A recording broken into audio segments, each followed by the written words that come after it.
Hello, everyone, and welcome to Next Gen Nostalgia. Today, we got someone who I think is really fucking awesome and started a lot of this, like, YouTube kind of stuff regarding gaming and whatever. Besides, like, Angry Video Game Nerd and shit like that, but whatever. This guy, his name's Jon Graham, Digital Fear. He made the web series Master Chief Sucks at Halo and Arby and the Chief, and just... Who are you, John? And like, what do you do? And like, how did you get to where you are? And like, how did you start Master Chief and Arby and the Chief and all that kind of jazz? Because a lot of people on our channel, they might not know who you are, you know? Yep. Yeah, my name's Jon Graham. I used to go by the handle Digital Fear. I came up with that in a hurry so I could play Return to Castle Wolfenstein on the original Xbox, on Xbox game. Live, and sort of regretted it since then. It's kind of a cringe username, but whatever. It is what it is. Apparently there's a petition to get me to change my name back to Digital Fear officially. Put it on my birth certificate or something. But anyway, I'm a YouTuber. I started my YouTube account in 2007. Actually, I think I started in 2006. I didn't upload it to it until 2007. I've been playing video games my whole life. I'm a huge fan. I started on the Sega Genesis, Sega Game Gear.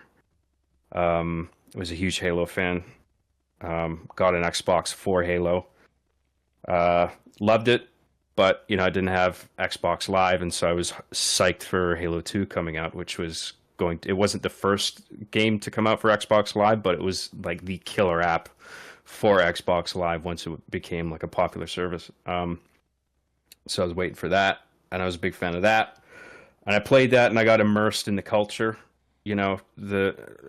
I found it fascinating the way people would talk to each other on Halo 2. I mean, people talk about the good old days like Call of Duty 4 and shit, or Modern Warfare 2 in particular, where it got really spicy, but that all started with Halo 2. Halo 2 was the cesspit before Call of Duty took that over. The original cesspit. Yeah, and so I was soaking all that in, and I loved it, man. I mean, people complain about it being, toxic or whatever, but I always found it hilarious. And Yeah. most of the time I would just lurk and listen. I didn't really throw it back. Sometimes I would, but not very often. I just like listening to all the chaos, and I would pray to like get into the most chaotic, fucked up match in those terms where people are just hurling insults left and right. And so that really informed what would later be a part, like a crucial part of the writing in Arby and the Chief, and so eventually the Halo 3 multiplayer beta came out, and that was released on the disc for Crackdown on the Xbox 360. It was like a third person. You play as a cop, you jump around, you're like a super cop, jump super high, collecting orbs, and it was a pretty fun game. I liked it.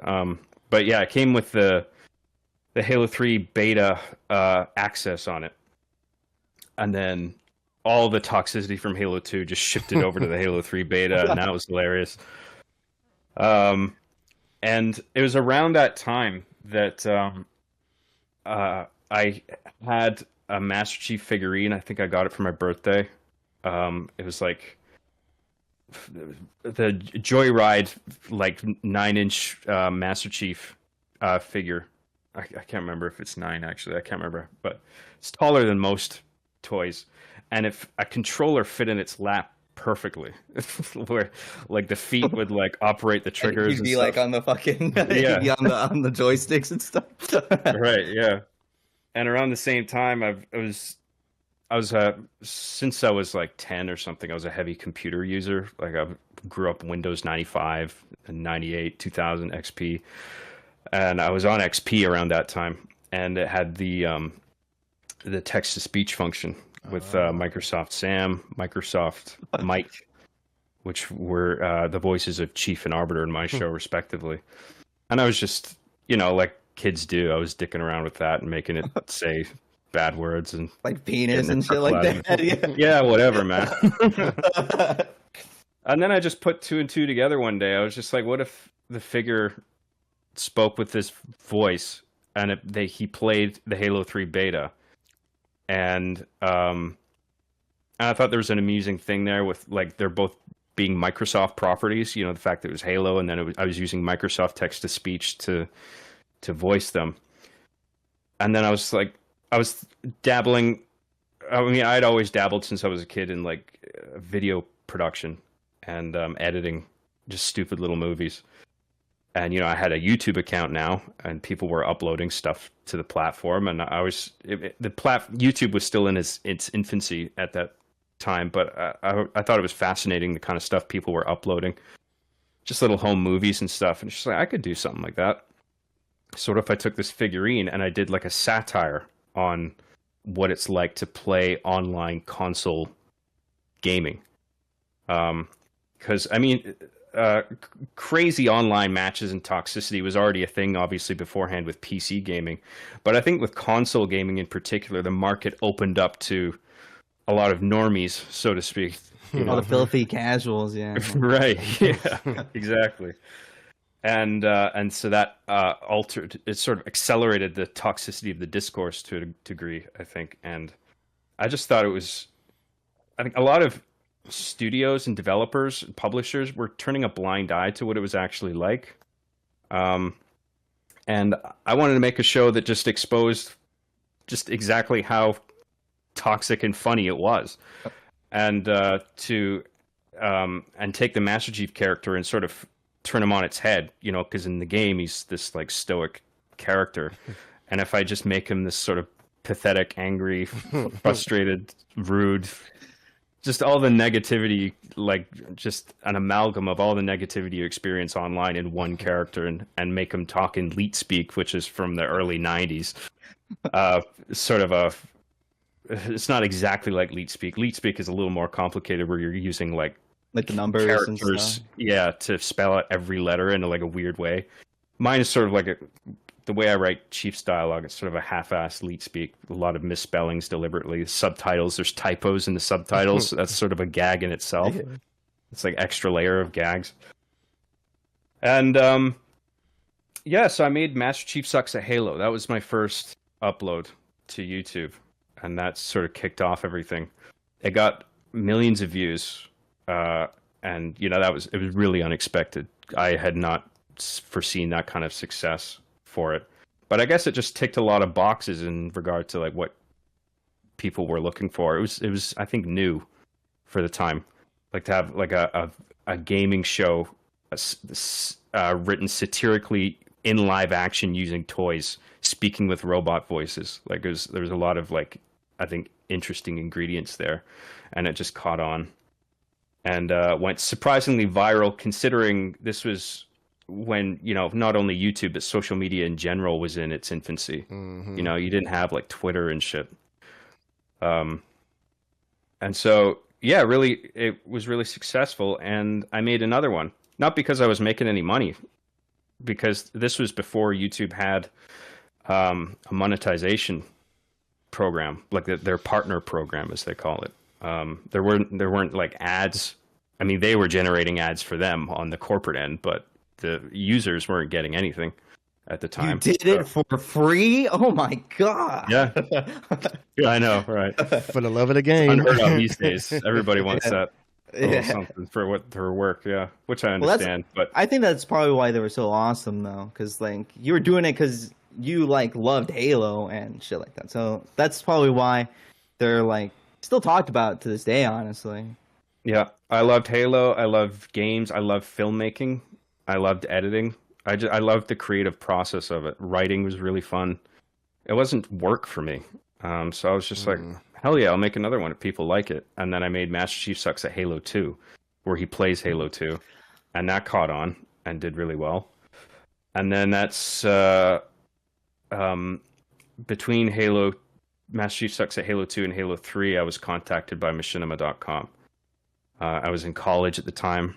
I remember like I was in the cafeteria just like studying or something, having lunch, and going through my emails. And Machinima had reached out to me offering to pay me to keep doing what I was doing. And I'm like, I was doing it for free, and now it's like I'm going to get a salary for doing this shit? Like, hell yeah, I was on board, right?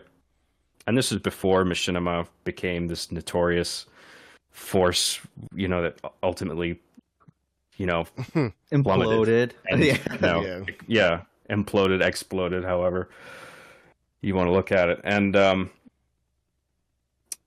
yeah, I was super excited. Yeah, and I became, I guess, I suppose, a contractor for them. I don't know if I was considered an employee of the company, but I was one of their directors, and I would get a salary, and I made Master Chief Sucks at Halo 3 for them under their umbrella, because like at this point I stopped uploading to my own channel, and you know, I start work for them.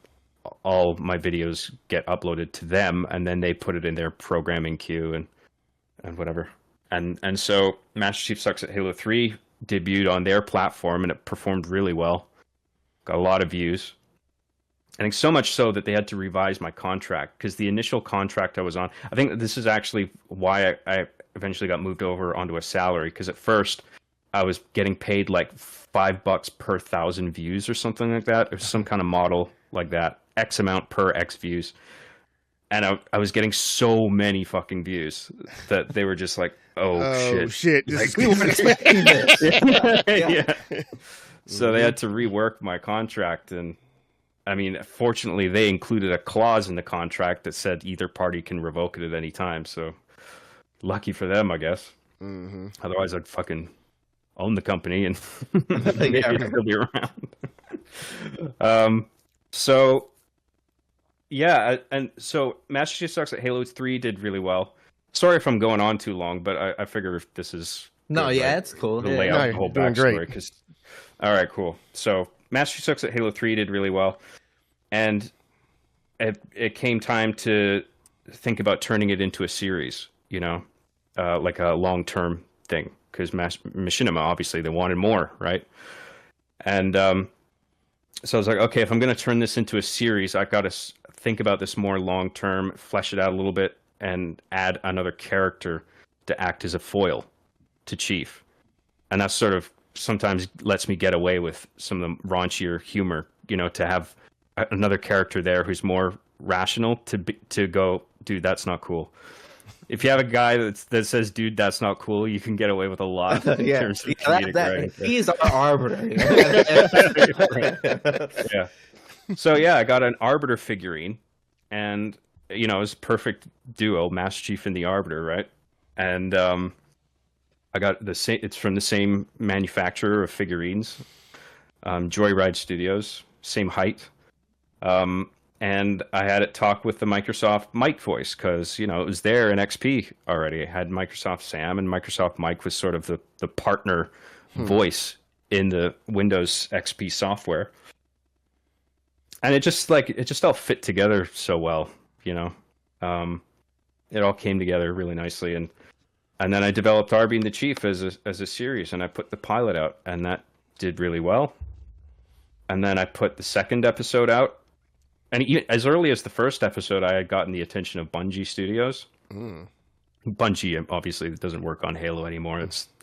First it was 343 Industries, and then now it's Halo Studios. But Bungie were the original team. And they used to be a lot more engaging with their fan base. And they would post, like they had a blog on their website. And they made a post on their front page linking to the first episode of my show, and I think the title of it in all caps of the post was "Do not watch this video." They couldn't officially endorse it because I was using like F slurs and shit like that, like the R slur. Like I was going pretty hard, but I think people got it.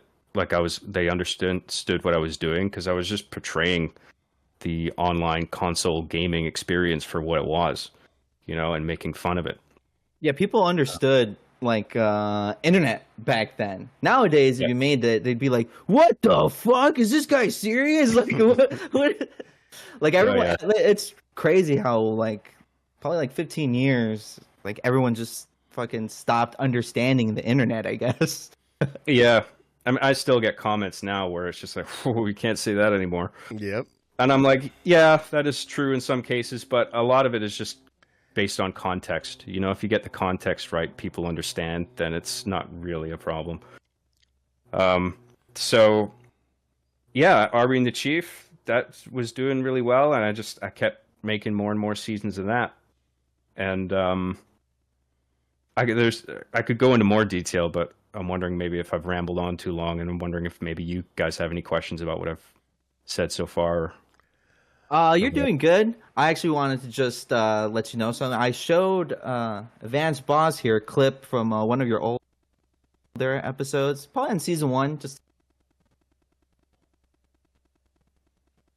where you're playing GTA 4, and I showed him the skit, and he was saying that it was acted out really well. That and back then you wouldn't. It's crazy to like think of that as like a skit or something. So you would be. Some people would probably even think that that was like really happening too, and you just recorded it or something. Yeah. Yeah, I paid attention to making the engagement with online people authentic, because that was something I really wanted to get right. That was important from the get-go, is to really depict this world for what it is, no, warts at all, and try to get the voices right. And I think that's the one. I can't remember if that's the one where I scream as a kid. Like I'm playing a kid, and I fucking Okay. I couldn't do that now. Like my throat's not what it used to be back then. But yeah, because I was wondering about that clip. Like, back then this could have been like legit, but it's good to know that behind the curtains it was all acted out, whatever. But because obviously now everything's a skit. I can look at a video on Instagram like, this is fake. Yeah, it's funny, but it's so fake, whatever, right? Like that, like GTA 4 online. Yeah, that could have actually happened. yeah. So yeah, it's true. Kudos for having like cutting edge, like humor like that. That I would have just took it for it being real. You know what I mean? Yep. Oh, thank you very much. Well, I was inspired by like a lot of great pieces of work. I grew up watching a lot of British comedy, like television, and American stuff too, but like a lot of British stuff in particular, and like shows like South Park, which I think are brilliant. Just the writing and the satire is so sharp. Oh, yeah. I wanted to do something like that in the gaming sphere. So thank you very much for saying that. Yeah, our me and Boss's cesspool back then, we played a lot of Gears 1, not together because this is before I met him. Yeah, but separately. We played Gears of War, the first one, and yeah, those are really toxic matches. But so toxic. That's what made me fall in love with Gears, and I've been like a diehard like Gears fan like since then. And I don't think I might have, because the game itself is just fucking awesome. But just that experience, just experiencing all of that like toxicity, or just even like the cool people online or whatever the fuck. Like there was this one cool guy, I won't forget his name. His name was Soggy Potty Paper. That's how cool he fucking was. I remember his gamer tag. And like nowadays, I don't think that like, sadly, I don't think kids will remember stuff like that. Like I don't think that they'll be like, hey, I remember playing with this dude. His gamer tag was fucking awesome. Blah blah blah blah blah. I don't know. It's just like a relic, I guess. But Gears 1 definitely was my like cess breeding. There was one guy on Gears that I remember we played a match of canals, and you poke your head up, you're getting blasted, right? We were like fearful. Like this turned into a survival horror game all of a sudden, right? And years later, I'm just perusing YouTube like, Dan the barbecue man, that's the guy. That's the fucking guy that was killing us that one time. And I just watched all of his old videos like, yep, this dude is legit as fuck. So it's always good to have those old memories of like these kind of toxic games, because in Gears, the character selection could be toxic. Hey, you, go Locust. Like, I'm not starting up the game until you go like, no, I want to play this character. Like, you ain't even start a match yet because of what team you want to be on. And don't be the last guy get down, because snipe, let him get up, get sniped again, get down again. Like, oh my God, this is so toxic. So yeah, I mean, this was Xbox Live in the good old days, whatever. Even the character you picked, like if you picked a certain character, some of the other people will be like, okay, this guy's a bitch, or okay, this guy is going to be good, just based on the character you played. And I haven't like felt anything else like that since, dude. Like anyone who picked the Carmine, you better be good. You better be good, because those always be like the cool guy on Gears playing with a Carmine, or your shirtless Locust. Yeah. Did you ever? Did you play a lot of Gears at all, or any? Not a None at lot, all? but I did play a bit now and then between Halo. Halo is more my jam, but Gears was very good. I was more into the campaigns of Gears of War, but I did play a bit of multiplayer and it was fun. Yeah. The Gear stories were always like sweet to me. I always tell Boss that without Cliffy B, even though he doesn't write the stories, but without Cliffy B, like Gears can't be what it is. I don't know. I love that guy. Yeah. It Yeah, happens with a Gears is lot. great. So, talking about early internet days, do you have any experience with like Newgrounds, 4chan, all that old stuff? Did you ever like create anything on there, or did you just start with like your YouTube stuff, like the Mega Man going to Willamette shit? You didn't post anything to anywhere? Forgot about that. Yeah. No, I used to make stuff on Newgrounds. Yeah. I made For real? animations. I made Flash games. I taught myself some action script. I did some programming. Yeah, Newgrounds was great. And yeah, absorbing all of that, a lot of internet stuff. I have this. My prom night was a disaster, and I ended up breaking my ankle, Oh no. or like fracturing it. And so I was on my ass for like at least a month at my computer.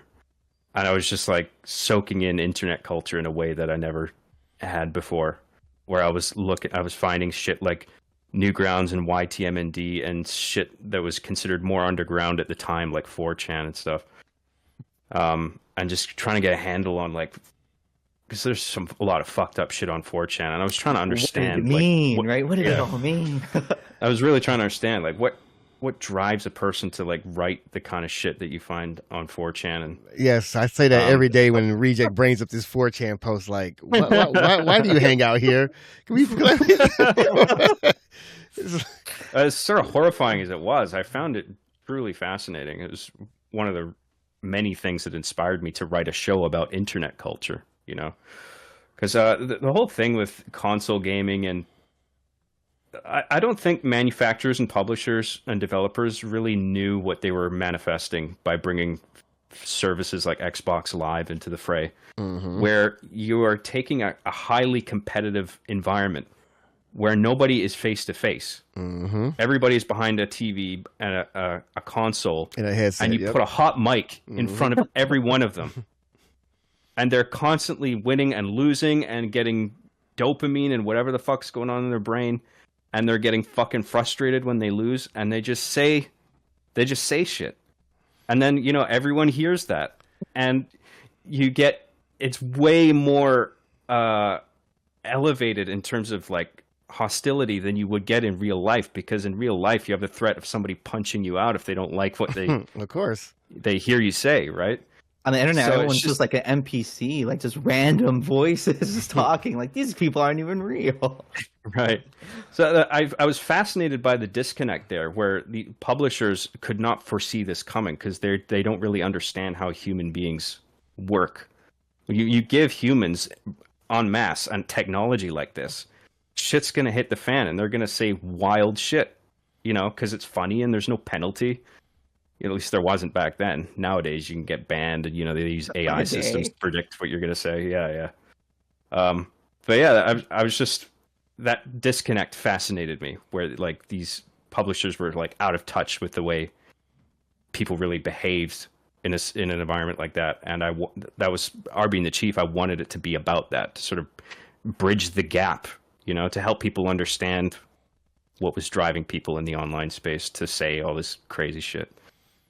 You know, playing games online for the first time, it is kind of eye-opening as well, because in your mind, you think I'm the best at XYZ game, right? And wait till I get online, I'm going to be ranked #1. I'll never forget, like, playing Mortal Kombat Deception online for the first time. Like, oh, I'm the best MK player in my neighborhood. No problem. Get online.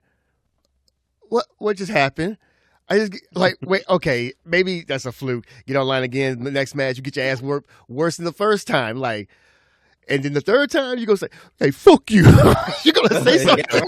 You're going to say something online, and it's going to feel good, like you said. And that's when the walls break down. You used to anything you don't like, hey, you're a bitch. You know, you say all this shit because you lost, so therefore you got to get some type of win in. It's just being a jackass on the internet behind a mic. It's ridiculous. Yeah. Did you ever play like a game like SOCOM 2, for example, on PS2? Yeah, well, more SOCOM 1, but yeah, Oh. I played a bit of SOCOM 2 as well. I loved SOCOM. That was great. Yeah, that was the worst. You had to hold the circle button down to talk. So Yeah, you can literally I remember hold that. Yeah. Push the hold talk. the whole chat. Yeah. Just start. They gotta listen to you until you let go of the button. That sucks. Yeah, that's great.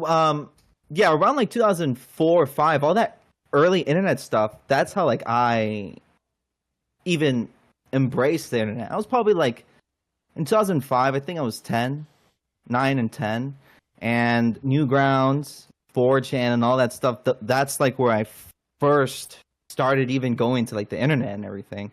And I remember Newgrounds being so cool because it had a lot of different like animations. I would just watch Sonic versus Mario animations all day, and I'd be like, "Cool, there's blood and there's Dragon Ball Z sound effects. This is awesome." Yeah. And they would have like Sonic Final Fantasy games, like Flash video games and shit, just all different kinds of Flash games. I thought that was like the coolest shit ever. And when I first logged into 4chan, well, not logged in, but when I first went on there, I was like so scared because all I heard from there was like, there's all these scary people, all this bad stuff's on 4chan. So like I was just like, oh shit, do I need something to like browse so my PC doesn't get hacked or something? You still went on there, right? Yeah. I'm so scared. Let me log in. Yeah, I still went on there anyways, but yeah, just experiencing all of that stuff. Like, I think that's why I like gravitated a lot towards like your show and early like YouTube creators and old Machinima stuff because you guys like understood it, I guess. Yeah. You know, everyone else around me was just, oh, you guys are old boomers. You don't know fucking 4chan and Newgrounds, whatever. So then when like YouTube came around, just watching like AVGN or like you, like JonTron and shit like that, that stuff was like so cool. You guys like understood it and you guys were like adults. And I was like, these guys are cool as fuck. And I'm Yeah. pretty sure it was Well, quite relatable for you because he's speaking your language. Unlike, I grew up through Game Pro TV, G4. Like some of that stuff would get us, but then it'd be like, hey dude, look at this new radical video game. Like, okay, no one talks like that, bro. So it's just kind of like, okay, I get it. Meanwhile, you have someone like the nerd who'll play a game. They're like, yeah, I played that game. This game does suck. Hell yeah, that part is bullshit. You're right. And then you have people like him that will say the same to you. Like, hey, I heard somebody say that on Xbox Live before. So yes, it resonates because it's more down to earth. It's more real. Not a bunch of guys, in their 50s say, hey, what are the kids like? They like video games. You know what? Get some young hips, cardboard cutout of a human being and say, hey, call him Radical Joe and he's going to be telling you about video games. Like, Poochie? yeah, Poochie, basically. So sorry to get off topic, but Advanced Boss, your microphone is all of a sudden quite quiet. I'm wondering maybe if you knocked your volume dial down a bit or something. It may be. This mic is having issues at times. I okay. call customer service. You sound better now. Yeah, I gotta be like making love to the mic. Yes, that's fine. ASMR. Yeah, sorry about that. Oh, no worries. Yeah, regarding the works of other people, I mean, yeah, I was heavily inspired by a lot of people, making stuff around me. AVGN was one. Red versus Blue, right? I mean, they were doing it before me, and they were the guys who made me realize that I could make movies through Halo. I was just like, oh fuck, I can do that. Right. And then with Halo 3 having come out with the theater mode and the free roaming camera that was designed to have a cinematic look to it, I was just like, this is perfect. Because in theater mode, you can rewind the same chunk of action in a session, like a gameplay session, over and over, and you can capture the exact same action from any angle that you want, as many times as you want. So it's like it's sort of a filmmaker's dream, if you like film, if you like editing, and you know what you're doing. Like, I mean, that was just the perfect tool set. And Newgrounds was a big inspiration for me. Like that was such a terrific platform and resource for artists, and a lot of people became a big deal after starting on Newgrounds. Like Cyanide and Happiness, for example, they're a big thing now. They started on Newgrounds. Tom and Wade Fulp, I think the guys who, at least one of them, I think, founded Newgrounds. They went on to make games like Alien Hominid and Castle Crashers and stuff. YTMND was another inspiration for me. You're the Man Now, Dog, which was distinctly absurd in its humor. Mm-hmm. Like Newgrounds had a lot of absurd shit too, but mostly just sort of funny shit. But YTMND was made more to like baffle you with how fucking stupid everything was on it, and I found that hilarious. So yeah, lots of internet stuff. People who were doing the kind of thing that I do before me, inspired me. So, yeah, when it comes to Red versus Blue, I think they were based in Austin, right? The whole time. Yep. Yeah. I think throughout the whole entirety of Red versus Blue, not the whole entirety, but probably the later seasons, I moved to Austin and I lived here since 2006. I moved away, but I've lived in Austin since 2006, and I think that's probably why I know more about like this whole machinima stuff than a lot of my other friends where I used to live. And like I used to live in Illinois, Chicago, and almost no one over there knows about like any of the machinima stuff. But almost all of my friends who were here in Austin, we kind of like grew up with like the machinima stuff and like Red versus Blue, like the Master Chief Sex and Halo and stuff. And that's just weird. I think that might be a reason why I kind of just know a lot of all that kind of stuff. Just because Red versus Blue Rooster Teeth has been based here since then. Mm-hmm. Yeah, machinima gets misunderstood sometimes. I think like people will look at something like Toy Story or something pre-rendered and call it machinima, and it's like, no, it's generating cinematic content in a real-time graphics engine. It came out of the whole demo scene in the 80s, where computer manufacturers wanted to showcase what their machines could do, and there's really not many better ways of doing that than rendering a graphical environment in real time, to show off the graphical capacity of machinery. And then you had games like Quake coming out, and people were making machinima as early as Quake. I think that's probably the first example of machinima being made in a video game was Quake. That's a long ass time ago. Yeah, it is. Yes. Yeah, that's fucking long. Yeah, and then as the years went by, some games would give you features to take advantage of to really make machinima well. Like Halo is still unmatched. I use Halo Reach still, just because of the overall aesthetic of that game. Plus, it just has everything that Halo 3 had in terms of theater mode and Forge and everything. It has the maps that are included in the game are very adaptable, like recognizable urban environments that you can adapt to whatever you want in your story. Like if you need a police station or like a intersection or something, like you'll find something in one of the built-in maps that can represent what it is in your story that you're trying to do. Because like with Halo 3, there's a lot of like Forerunner arena maps that don't really translate that well to film. Yeah. So I love Reach for that. And even to this day, the games are still not getting it right in the way that Reach did with the way the camera moves and stuff. Even Halo Infinite, it has a theater mode, but the way the camera moves, there's no velocity curves on the movement of it. So it's just like, as soon as you stop moving the camera, it just goes from 100 to 0 in terms of speed, like within a single frame.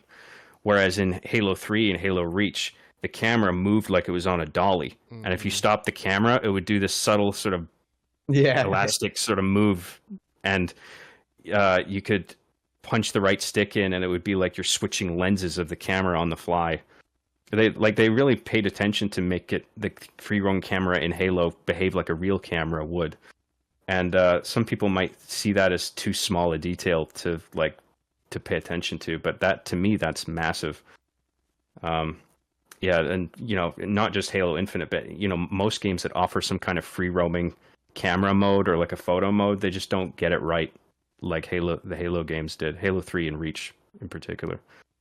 Yeah, when it comes to map editing, I think that those are like unmatched by like any game. And the only game I can think of that I've had that much customizability, but like it wasn't a 3D game. I don't know if you've ever played StarCraft Brood War, But no, but I know what it is. I've seen people play it. Yeah. that game had a map editor that isn't in the remastered version that came out like in 2017 for some fucking reason. But the 1998 release has a map editor. Of course. So you can create using the assets in the game, you can create literally whatever the fuck you wanted. You can like script enemies. You could do whatever the fuck you wanted. And Halo and that game are the only two games that I feel have that much of like customizability when it comes to like in-game stuff. I know there's like you can make like maps in Tony Hawk, but like that's a little bit different. But Halo and StarCraft, those are like unmatched to me when it comes to like editing. Yeah, it's a shame because like I would like to take advantage of games like more newer games like Halo Infinite, because its Forge mode is really impressive. Like what you can do with it, you can make maps that don't even resemble Halo at all. You can make all kinds of different environments, and you can include logic scripts, like the kind of thing you were saying, where you can have these like dynamic instant kill objects or whatever, like passing trains or car traffic or something like that. You can program those things in. Yeah, it's cool. So I would love to be able to take advantage of that, but there's just too many obstacles in the way for me to use it as a sort of machinima making tool. Like, for instance, like I described, the way the camera works is inferior. The fact that the Halo games don't have split screen offline multiplayer anymore. Yeah. I think there are some exceptions. I think on Xbox One you can get like 2-player offline split screen. Maybe. I think in Halo 5, I don't know about like any other ones, but I think Halo 5 you could do split screen. Maybe. Yeah. But I still use Halo Reach because Halo Reach and Halo 3 on the Xbox 360 had 4-player. Well, like even the Halo games before that, they have 4-player offline split screen. You don't see that anymore. And it's just like the technology was capable of it back then, and now you're just like cutting all this stuff out because you want everybody to buy their own console and their own TV, and you want them all to subscribe to Xbox Live so they can play together. It's just like a money-making thing, and it comes at the cost of cutting a feature like that that's so useful to me. That's really annoying, but it's just regressing and fucking like just regressing. Like why would they do that? I was going to say about the StarCraft thing. Like in '98 or whatever, they wasn't worried about making money. They was worried about making a great game. Now you're remastered. Like, how can we get these suckers to buy this game again and do the bare minimum? That's what they're doing nowadays. You know how it is. It sucks. Just take away the fun. No fun allowed, brother. Just buy it. The idea that people don't play together on the same couch anymore is just stupid. Of course they do. Yes. Not everyone is isolated on Xbox Live. People do have friends and have friends over and want to play things together. Like when I'm with friends, we'll still plug in the 360 or the fucking N64, to play like GoldenEye and shit. We do that a lot. It's ridiculous that we have to like go back that far to have like a fun couch experience. There isn't anything besides like fighting games. They're like 2 players. Besides maybe like some games that are specifically catered to like 2-player games. It's crazy. Right, yeah, it's a shame. Well, moving on. Sorry. No worries. Me and Boss and a couple of our other co-hosts, we had made an episode talking about retro collecting and stuff. And I noticed in a whole bunch of like just all of your episodes that you have like just a whole bunch of like games littered across here and there. Were you like a heavy collector, or did you just have like all your games when you bought them? Did you ever like go and hunt for stuff, or like did you buy shit on like eBay, or did you just like slowly accumulate things, or just slowly accumulated, man? I was never of the mindset of a collector. I just love video games, and I tried all the games I could get my hands on, basically, and I just ended up with a lot of games where I just look at my library sometimes. Like I look at all my boxes for my 360 games or original Xbox games, PS2. I'm just like, fuck, I got a lot of games, man. That's never really the intention. It just sort of happened. When you were collecting them when you were getting them, was it like when you were able to get them like just cheaply? Because nowadays they're like fucking like an arm and a leg and shit. Yeah, I don't retroactively buy like the older stuff because you're paying collector's item prices now for shit. You know, like $150 for a fucking N64 cartridge. Yeah. Like Game Boy Advance carts. You know, that they're just so expensive. And you can just get one of these and just yeah, put it on there. And then you get that's some of, true. like, I do have one of Pokemon those. I games. love my Steam Deck. Yeah. Yeah, but like Pokemon games are arm and a leg. Like for Game Boy, the original games are like $150 for yellow. Like, come on, dude, it's a kid's game. Yeah. And the battery doesn't work either. Right. Yeah. I wish companies like Nintendo or whatever would just offer a legal avenue to purchase ROM files, and then you can load them up on whatever you want. Because I hate this bullshit where there's a bunch of games for consoles that you have no way of playing now. Yep. And the only way to like play them is to just hook up all this old equipment and buy an overpriced cartridge. Like that shouldn't be. I think you should be able to buy older games at a discount and play it legitimately however you want on whatever hardware you want. Because there's so many like handhelds you can buy now. The Steam Deck and all its competitors, all the little retro handhelds you can buy. Yep. Like, yeah. When you were collecting games, you were like, did you have like a goal? Like, I'm going to get every PS2 game ever, or I'm going to collect every series of, let's say, I'm going to be random, like every Silent Hill game, or it's just like, I want this game, I'm buying it, or this box art looks cool, yeah, I'll buy it. Yeah, no, the latter. Yeah, I was never like, I never had like a completionist mentality. I didn't care about owning all the games or anything. I just loved games, man. Yep. And I just spent a lot on it. Yeah. Yeah. So over the past, probably ever since COVID, a lot of the people who've been like collecting, we've seen a lot of that because me and Boss used to do that. Not because like we were just like super collectors. Maybe he is more than me because look at his background. But I just like collecting like just games I kind of really liked, or like maybe some random survival horror game. I was like, oh shit, cool. And around the time when we started doing that, me and him worked at a video game store. And a lot of those games were still not like an arm and a leg. So a lot of these random, super like $200 games, we'd probably find in like the 2 for $10 bin or some shit. We're just like, yoink, we're taking those.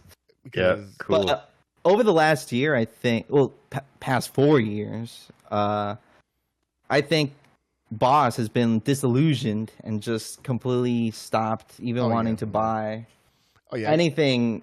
I give up. Long story short, I was on a social media page and I was in this little group and everyone was collecting something, like they're collecting Dreamcast games, Game Boy games, such and such, whatever, right?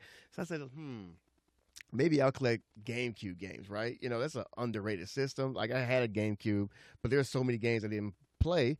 So long story short, I'm collecting GameCube games. I got to the point where I had over 350 of these bad boys, right? And I'm spending like heavy money on games that I have zero interest in just to collect, right? Then it just got to this one game. It's called Gotcha Force. I think this game at the time was like $200, and this game sucks. And I said to myself, I'm not paying $200 for this garbage ass game. And then like that anime moment happened. Just like, well, wait a minute. If I'm not paying $200 for this one game, I'm not gonna get a whole collection. Then why the fuck am I buying all these games for still? I just started selling shit left and right. Yeah, it just collecting games is cool, but now it's all screwed up now. You know, all it takes, I can have a random game. I'm just looking at something over here. Let's just say Wave Race on GameCube, right? That's a $10 game. All it takes is for Metal Jesus to say, I found this gem that you guys have never known about. And they're like, oh, wow, I never heard of Wave Race on GameCube. So then everyone jacks up the price. Just look at, what is that, Tony Hawk Underground on 360? Because you can hack your 360 soft mod. Go on eBay now. This $20 game is now $150 now. Like I said, all it takes is some little nugget of new information, and then people want the stuff. It's this FOMO, and I don't believe in it anymore. Like, I really don't collect games. I might go to this thing called the Midwest Gaming Convention. I told my friend, like, I'm not buying no games. I'll buy a magazine, a toy. Games? No. No. Because I would just download them, unfortunately. If I really want to play it, this is like Reject was saying, if it's a game I really love, I'm going to buy it. Like, let's say Final Fantasy 3 on Super Nintendo, or Zelda Link to the Past, or Ocarina of Time. Or Wave Racer on GameCube. Yeah, I'm going to buy that, that thing. But if it's some random ass game that I don't care about, like, I'll just play it some way or other. I'm ignorant to the game. Like, I don't have any love for it. I'm not going to drop $200 on some game I never played. And I play like, this game kind of sucks. Like, no, I'm not doing that. So yeah, the whole mentality of collecting games now is completely different. I don't recommend it unless, like I said, unless it's your heart game. Like you will have if you had sealed copies of every Halo, I wouldn't bat an eye. Like, well, duh, of course he should. You know what I mean? That's his jam. But you're not gonna go out your way and say, hey man, there's this Disney Mickey Mouse basketball game on GameCube. It's worth $300. Let me get it because I can afford it. No. Yeah. Disney Mickey. Doesn't interest me. Yeah. Yeah. And back when I was buying physical copies of everything, like I played everything that I bought. But nowadays, like I have a big Steam backlog. I have a bunch of games I haven't even fucking touched because I got it on sale or whatever. In some cases, I bought them full price just because, like, I know this game is good, but I just don't have the time these days because I'm too busy writing and editing and whatever. But it's always there, and I'll get to them eventually. I hope so. Yeah. All that sweet chat money. Yeah, right. That's the lucrative business, streaming. That's for sure. Yeah, as far as YouTube is concerned, like streaming, Twitch, all that good stuff. You've been there since day one. What's been like the best parts of it and like the worst parts of it? Because you've been in the game for almost 20 years now. Like someone's been almost this long. What do you think is like this is some of the good things about YouTube and it's still good? And man, like now this stuff, I don't agree with it. I don't like it. I think the whole copyright claim system is fucked. Oh, that yeah. pisses me off. Yep. Like I get copyright claims for tracks that I legit purchased back in the Machinima days for production. And so like I have all the receipts. And I could like make an appeal to each of those claims, but I have to do that for every single fucking claim for every video. And it's just like it automatically, no matter how many times I prove myself, it automatically sides itself with the claimant. And it's just like, this is fucking annoying. I don't want to have to keep doing this, like, and so that's why I ended up making my own music. Cause I was just like, oh, fuck you guys. Like there's another thing I guess I'm just going to have to teach myself, and to get around your bullshit. And I started making my own tracks for my videos. And I'm quite glad that I started doing that because it's really fun.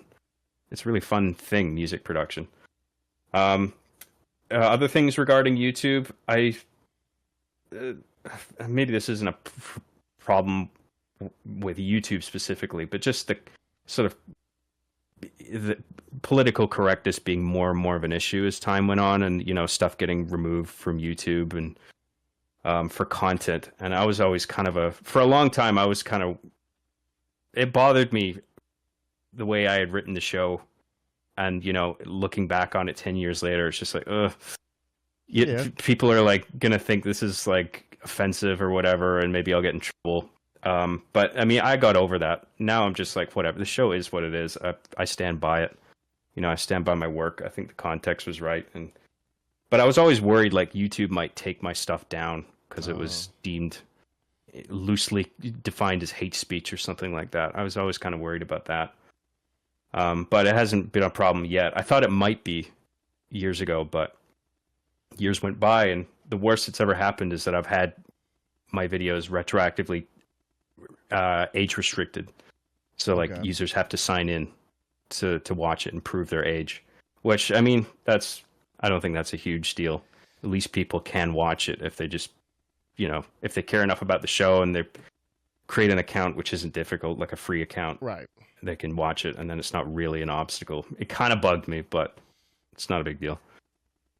I guess the other thing about YouTube would be just, and this isn't really the fault of YouTube, it's just that the market for like online content is so intensely saturated that it's hard for any new people to like gain traction and subscribers and followers and get going. Like I know some brilliant people, like so funny, like that, and their content is great, but they're just their views, they're just not they're not doing well. And it's just like, fuck, they can't catch a break. Even I'm having trouble with my views these days because a lot of people think I fucking died since Machinima blew up, you know? And I'm trying to, you know, pick up the pieces and remind everyone, hey, I'm still alive, you guys. I'm still making stuff. To be fair though, luckily for him, he's one of the only like creators from Machinima that was able to get like most, if all, or if not all of their content back, which fucking sucks ass. Yeah, well, I was lucky enough. My fans were archiving stuff for me, and I amassed a whole archive of my own based on what my fans were collecting on their ends. Okay. You know, like a fan over here would have this season or whatever, and a fan over here would have this video that I forgot about, and I just collected everything together. And yeah, I mean, apparently it's apparently the case that the content is all still there on the Machinima channel, but it's all locked, but behind some login credentials, and nobody knows who controls it. Yeah, right. Because the password. yeah, the YouTube account I think is still there, and it's sort of like a digital tombstone of sorts, where there's no video tab. It's just like, here lies Machinima in peace. Yeah, but you can't access any of the content. But I think it's there. It's, you know, it's either locked away or privatized or something. That's crazy. But I know a bunch of Machinima creators that got screwed over. They weren't as lucky as me. They couldn't get all their stuff back, you know? So they had to start from scratch. I felt really bad for them. And if that happened to me, because I mean, some of the creators I speak of there, their content was more sort of one and done sort of thing. I'm not shitting on it, saying that's a bad thing, but it was like interviews with people and stuff, and, you know, little like gaming news of the day type shows. Yeah. Whereas I was making a show that I wanted to withstand time. You know, where people like watch it and rewatch it, like a cinematic show that was, you know, written, a screenplay would be written and then, you know, edited like a movie. So if that happened to me, where I lost all those years of work permanently, like, I would be an angry motherfucker. But thankfully, I got it all back, and I got it all on my channel, and I cleared it with Machinima Legal. It took fucking months to get in touch with them, and the thing that got their attention was I eventually got in contact with an intellectual property lawyer, and he gave me a sort of semi consultation on the web, and then I told Machinima I was talking to the lawyer, and that got their attention. They were just like, "Hey, let's have a call." Like, you fuckers. And then I talked to them, and the only reason they took the call, I guess, was because at the point I was trying to reach out to them, there's only one guy left in the company who even knew who I was, because they had cycled through all of their staff, and this one guy had been with the company so long that he worked his way up, I think, from the bottom all the way to the legal department. He was working in legal, and he knew me. And then I was like, "Can I put this stuff on my channel now?" And he told me, yeah. He gave me verbal permission to do it, and so I did, and now I'm just trying to rebuild my presence on my own channel. I've been doing that for the past several years. I'm on X, and I share all my stuff on there. And yeah, so, you know, things were big back in the Machinima days, and then it blew up, and then I've been picking up the pieces since then, trying to get my name back out there again. I've always been making stuff. I'm still making stuff. I still make Arby and the Chief one-off videos. I've concluded the whole storyline. Like, I made like 8 story seasons, so that's concluded. But I still make one-off specials, and I'm making a Machinima series, Hard Justice, with Halo Reach. I'm working on episode 2 of that now. They're like feature-length movies, basically. The first episode was like an hour and something, and it's a lot of work. But I love what I do, man, and I really appreciate all the support that I've gotten over the years. Do you have any of the old fans who have the old Hard Justice? Oh yeah. Yeah. I got all that archived. I know one of the guys, Derelict County. I have him on friends on Discord also. I haven't even asked him if he has any of that kind of stuff. I'm not sure. Because I know there's one video specifically of yours that I went back and tried to find on YouTube, and it's not there. And it's called OMG Resident Evil 5 is Racist. Oh, yeah. Well, back when the game came out, there was this whole stink because it's a white guy going to Africa shooting a bunch of black people, and, you know, I was just like, it's context, people. There's a biological virus there that's infecting the people. Like, you know, it does make sense. But there's a bunch of people were trying to drive it into the ground by saying it was a racist game, and I was making fun of that. Yeah, that was a time because I'm like, well, he's in Africa. He shouldn't be shooting a bunch of Chinese people there, right? That'd be racist. If you think about it, like, Yeah. wait, you're in Africa. Where are the black people at? You know, like, what's going on here? So, yeah. And the funny thing is they tried to make that like they tried to bring that back up again like a few months ago, I think. Maybe like last year. After like remake 4 or something. Yeah, they were like, oh, because remake 5 is going to come out. They're going to like, no, we're not going to have this controversy, dude. Like, yeah, right. They tried digging it back up, but it failed. Yeah, because it was stupid back then, and it's still stupid now. We need your video again, John. We need it. It needs to rise up from the ashes. Yeah. Well, we got you here for a few more minutes. Is there any games that you're looking forward to this year that's coming out soon? Oh yeah, Doom: The Dark Ages. Yes. GTA 6, obviously. Mhm. We'll see if that comes out this year. yeah. I think it will. Mouse PI for Hire looks cool. Oh yeah, I remember seeing that game. That sounds funny as fuck, like you were trolling, but No, that's a real game. No, man, you agree. I didn't see that. I didn't see that. It's a I love video shooter, games, right? man.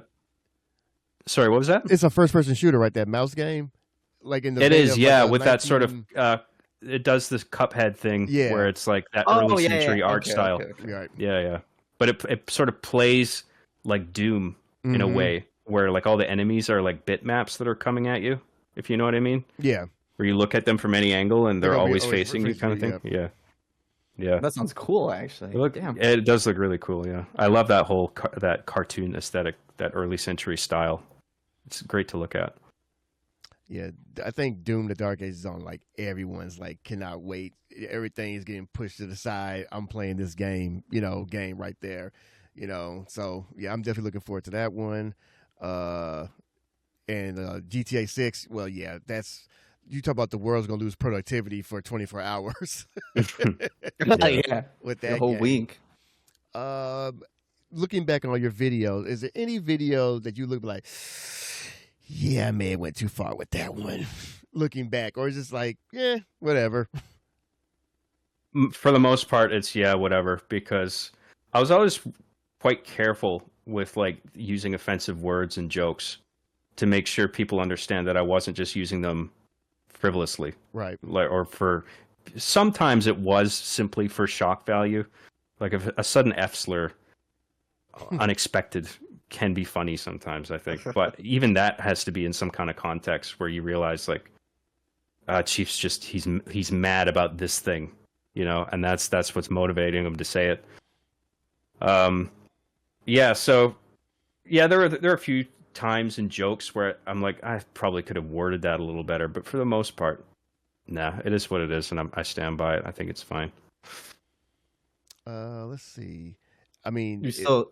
go ahead, Regis. Oh my bad. Go. No, you go ahead. You go. You're good. You're good. You're good. Go. All right. I don't know how much more time we have, but me and Boss, we have some things to No look rush through. on my end. I'm quite happy to stay in chat. Cool. Well, we have some cool, nice goodies that we were looking through because how we were talking about not collecting video games anymore. We still like kind of have that itch to collect anything. So I've been going and finding old like Game Informers and stuff from like 20 years ago, a little bit further back because I was either not around or a little kid. I was like, fuck these magazines. I'm gonna play the game. But we found a lot of cool, interesting things in some of these. So I'm just gonna share my screen. Maybe we can go through them. Mm-hmm. Yeah, I used to love collecting magazines. I still have some old issues of Tips and Tricks, Nintendo Power. So this one's crazy. This one's from 2003. That seems like it was yesterday. But it's a PSM magazine, which is basically just strictly PlayStation news. But anyways, in this, I think I remember seeing that on the shelf. That one, yeah. they have this. I don't know if can you guys still see Yeah, that? we see it. Yeah. Okay, That's cool. interesting. You have this right here called Predicting the PSP, which I think it's pretty funny because over here it says actual screen size, but this right here isn't even like the actual PSP itself. Yeah, that's weird to put actual screen size on a fucking predictive sketch. Yeah. On a fake sketch. This is what it really is, guys. It makes me wonder, was the DS out at this time? Because like, Well, this is 2003. Dude. yeah, I'm trying to think. I think it was. I think it's such a long time ago when the original clamshell DS came out. So it's like, it's basically a DS but with Sony on it. Right. Yeah. I wonder if maybe the DS had just recently come out, and that's why the sketch looks like that. And then here's some other, I guess, things that it's supposed to look. That other concepts. This one literally looks like a DS. That thing's just a Game Boy with some analog sticks jacked under it. Yeah. This one is a Game Boy. But this thing that they call the original PSP actually looks like what they modeled the PSP Go off of, kinda, because it could kind of like flip upwards, like. So I'm getting that kind of vibe, like minus this shit down here. Yeah, at least it had 2 analog sticks. Does that one flip up? It looks like a solid Tiger handheld sort of brick. I think it is a fucking brick. It says, you might not know it, but there already has been a fully portable PlayStation, but it wasn't made by Sony. This weird yet cool contraption was a creation of a dedicated PlayStation nerd named Benjamin what the fuck? Heckendorn? Yeah. Heckendorn? Handmade from wood and other materials, it boasted every DualShock 2 feature. The only downside, the disc wouldn't fit inside. So it can also double as a buzzsaw. You can see the disc in the back, literally just spinning on its own. Oh God, yeah, that's what that is. Yeah. Yeah, I would be nervous about that if a piece of hardware actually operated like that, where the disc is exposed. What the fuck? I didn't even notice that in the background. I thought that was just, I don't know, some cool thing. If that's what it is, yeah, I'm not sure. And then it's cool. PlayStation paying some respect to the homies, Nintendo over here. And Neo Geo, yep. Yeah, I think whether or not the DS had come out by this point, I think the Game Boy Advance SP clamshell had made an impression on a lot of people. It was just such a practical design that worked and protected the screen and everything. And another one in this magazine. Hold on. If I can get this to change. Oh, no. You had it just fine earlier. Yeah, I had it just fine earlier. But of course, when there's people around, it doesn't want to work. So hold on. Let me bring them up again. That always happens. Yeah. Performance issues when the person you're trying to impress shows up. Yeah, right? Like literally, we were just fucking going through this, and it worked fine. Every time I stream, there's performance and equipment issues. It's just a nightmare. And then you always get the chat just trolling you, too, so it's worse on you. I know, yeah. Or when we worked at a video game store, like, this system doesn't work. It was working at home. It was just working. Well, it ain't working here, buddy. You can't take this. Never works when it's supposed to. Yeah, it's always that way. All right, cool. Now, hopefully, it works like it's supposed to. Wait. Restream it so I can make sure. There we go. There we go. Hey, look, it's massive. In this issue, and this one's in 2004 also. So, like, we still haven't gotten into like cool stuff. This was in there. Nintendo DS specs. So a year after that PSP stuff was being showed off, this shit was being showed off, which is so weird because all of these like YouTube trolley like designs are in Game Informer. Like I love these terrible console designs from people who think like, wouldn't it be great if it was like this? Like, no, dude, that sucks. I love amateur designs. Yeah, it's so funny. These are like fucking like I was telling Boss that they look like rejected like Pokédexes or something. Like, yeah, right. The one on the bottom isn't too bad. Yeah, the one on the bottom, that's kind of cool, but there's only like 2 buttons on it, and then it has those weird buttons up top above the D-pad. Like, that doesn't function. This one legitimately just looks like a Pokemon like fucking sketch. Right, but whatever. That's a weird one. It doesn't even look comfortable to hold. I don't know what the fuck they were thinking about. Yeah, the bottom thing. What the hell? Yeah, what's that for? Putting it between your legs or something? Right. Yeah. And also, since it's 2005, I also have a magazine that's this one. It's Oh, crazy yeah. to me because it's showing off Soul Boy Beta Marcus here. This isn't even like the real Marcus. It's fucking Insert and Marcus here. it's crazy. 20 years ago, gaming was just like so fucking hype. Gears wasn't even out. The 360 wasn't even out. Like it gets a full like pin-up sexy spread in Game Informer. This is so cool. I remember first seeing the promotional material for Gears of War in magazines, screenshots and stuff, and thinking like, "Wow, that looks great." I mean, the jump from PS1 to PS2 was like significant, obviously, but this felt like, "Wow, this is another big jump." And then ever since then, it's all the increase in graphical fidelity has felt a bit unsubstantial and nitpicky, you know. Just like Gears 1, it's just now it's all just like, you know, subtle increases in specular mapping and ray tracing, which I don't give a shit about. And it's like, it looks pretty, but I mean, it's not worth the price and the hardware taxation to get ray tracing running fully. So now we're just like sort of nitpicking over details that don't really matter. Yep. This right here is fucking awesome. The blades. Yes, I wish they should bring that back one day. The blades definitely is like, I like how like PlayStation came out with those themes for like their backgrounds, the PS1, 2, 3, 4, whatever. Xbox definitely needs to do some shit like this because this is cool as fuck having those blades. That's the curvature of the console sort of being synchronized with the way that this blades interface worked, I thought was clever. There was an elegance to it. I don't like the Xbox, like the modern interfaces. Yeah, ever since like that, they're a little too messy. The Xbox One, when it started with the squares, I never liked that. And when it first came out, it even had an even worse like UI too. Which is it's actually better now. That's the crazy thing about it. Yeah. And then something else that's cool here too. Right here, Nintendo adds to 06 lineup. And where is it? Right here. Metroid Dread. That's insane.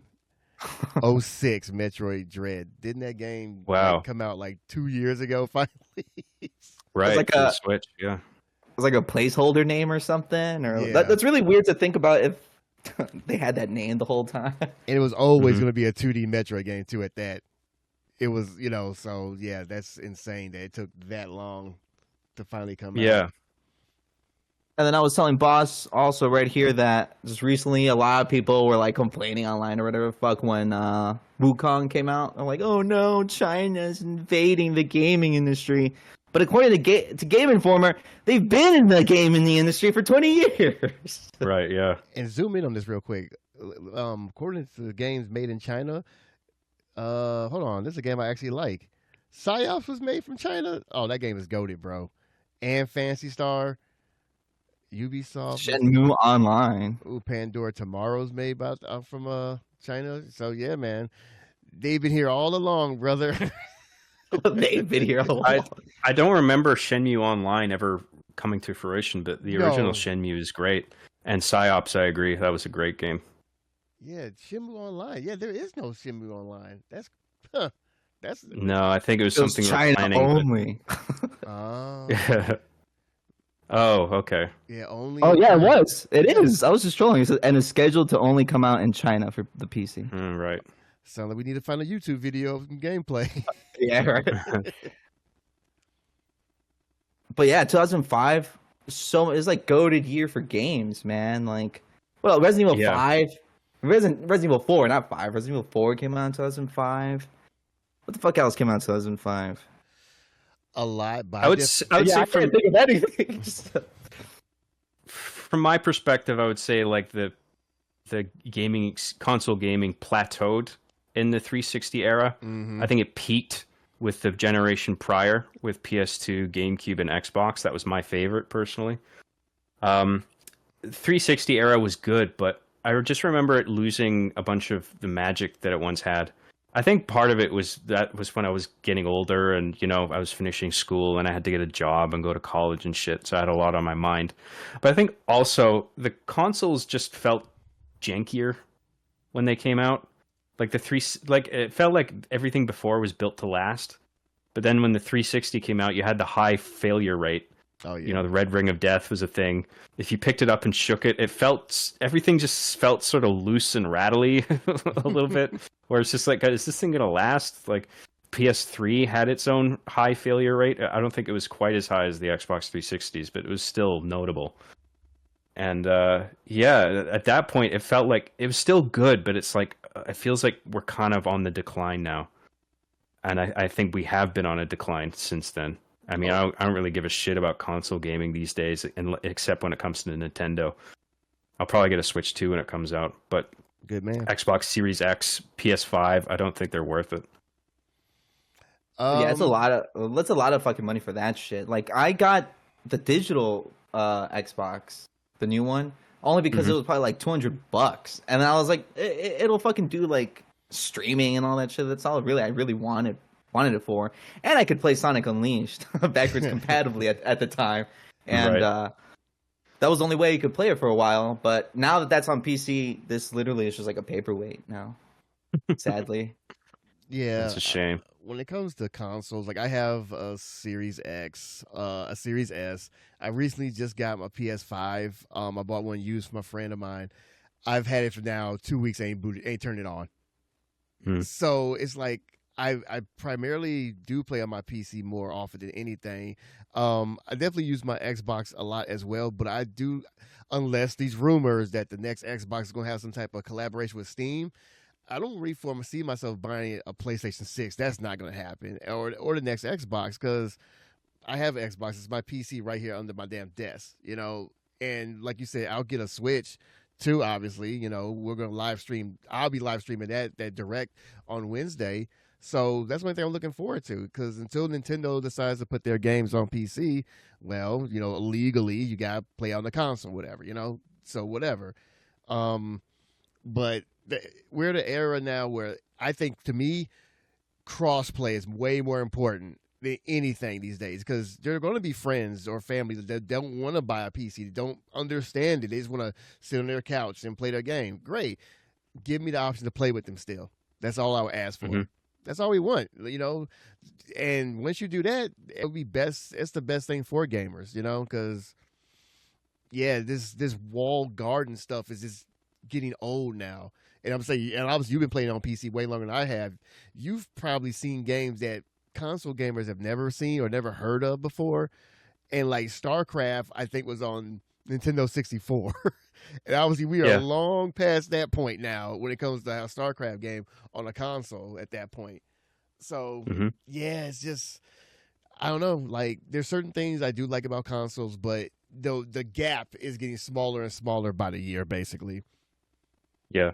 I think the consoles do still have some appeal to, like, in terms of pricing, for people who don't want to spend the money on like a full gaming PC. I mean, I'm a content creator, so I have like a souped up PC, i9 processor, 4000 series NVIDIA GPU, and everything is coming to PC pretty much. Yep. Except for a handful of exclusives here and there on whatever PS5. Like PS5, for instance, has like Demon Souls, Astrobot. I've always wanted to try those, but that's still not enough for me to pay for that console. Yep. Because just everything's coming to PC. But like it does, the Xbox at least has Game Pass going for it, and the lower price point relative to a PC, and it's really accessible and easy to use, easy to access for casual gamers and stuff. Like, I can see the appeal, but for me, nah, I'm pretty PC now, except when it comes to Nintendo. Oh yeah, I mean, Nintendo's going to Nintendo, so Yeah. all they gotta do is drop a new Zelda game, and like, well, I'm in line, Yeah, well, I guess their new Direct is on April 2nd, so I guess we'll see what they're going to announce. I imagine it's going to be launch titles for the Switch too. Yes. Is going to be part of that. Yep. Speaking of the Switch, how did you feel about did you watch like the last Nintendo Direct?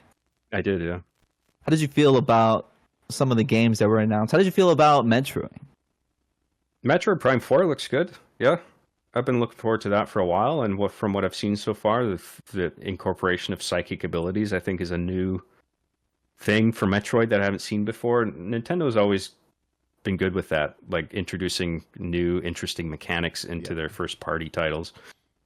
I really enjoyed. I don't think I played Metroid Prime 2 or 3, but I really enjoyed the first one, and I've been playing the remaster of the first one on the Switch with the gyro controls and stuff, and that's really good. Yeah, I'm looking forward to it. Everything else in the Direct, I was just like, okay. Oh yeah, not really my whatever. thing. Metroid was like the big takeaway for me. Yeah. I enjoyed the Direct. It was okay, you know, same as you. I was just like, whatever. I'm not really gonna get any of these games, but I'm happy for whoever is gonna get these games. Yeah. Metro Prime 4 though, I know like Nintendo's never about like graphics or anything. I'm not saying that that's what's gonna make me not get it or anything, but I think that it was weird that it was like in the middle of that whole entire show, and it was kind of not like hyped up or anything. Especially considering it's been probably like 8 years since it's been announced or whatever.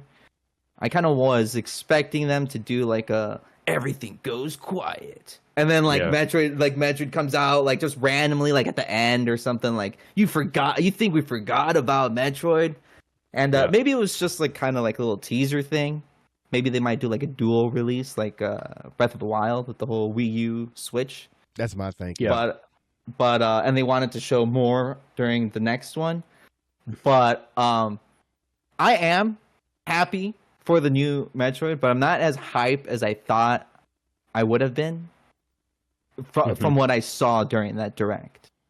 I'm still gonna get it, but yeah, I agree. I wasn't super hyped by it. I'm just like, oh, it looks interesting, and I agree. Like that, out of everything that they've announced so far, they're definitely working on more shit, probably a new Zelda and a new Mario and shit, but they've already announced Metroid.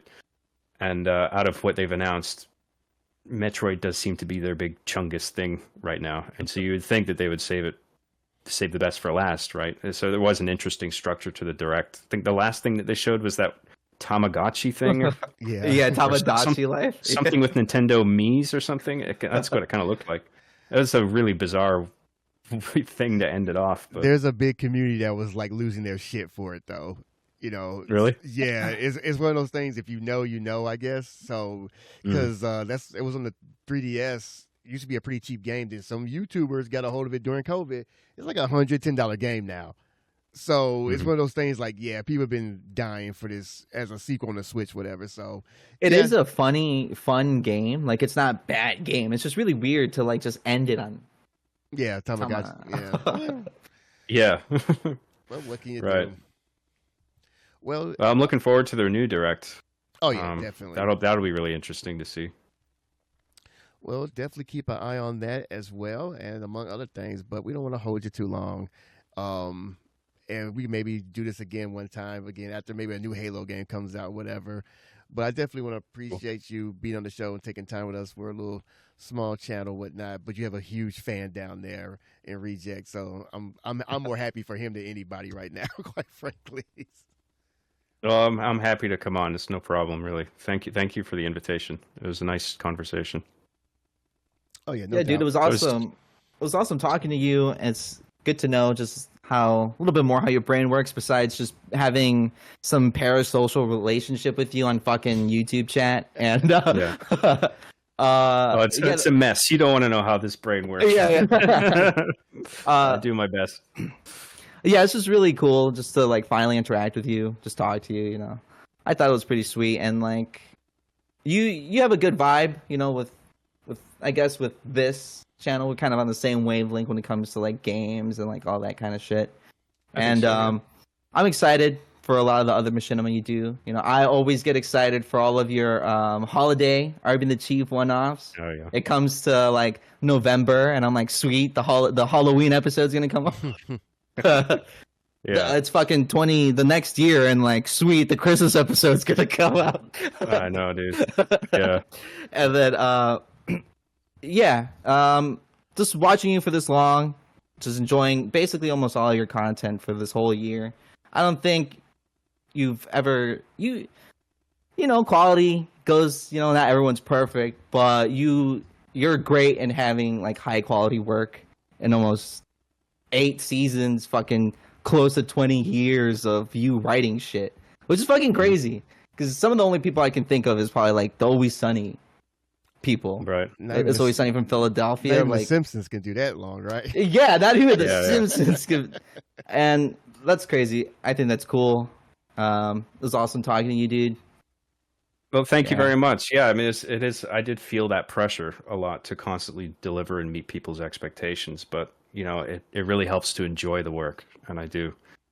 And you know, I have complete control, creative control over everything, every facet of it, the editing, the writing, everything that goes into it is up to me. And yeah, I just want to put on the best show I can. So thank you very much for saying that. I appreciate it.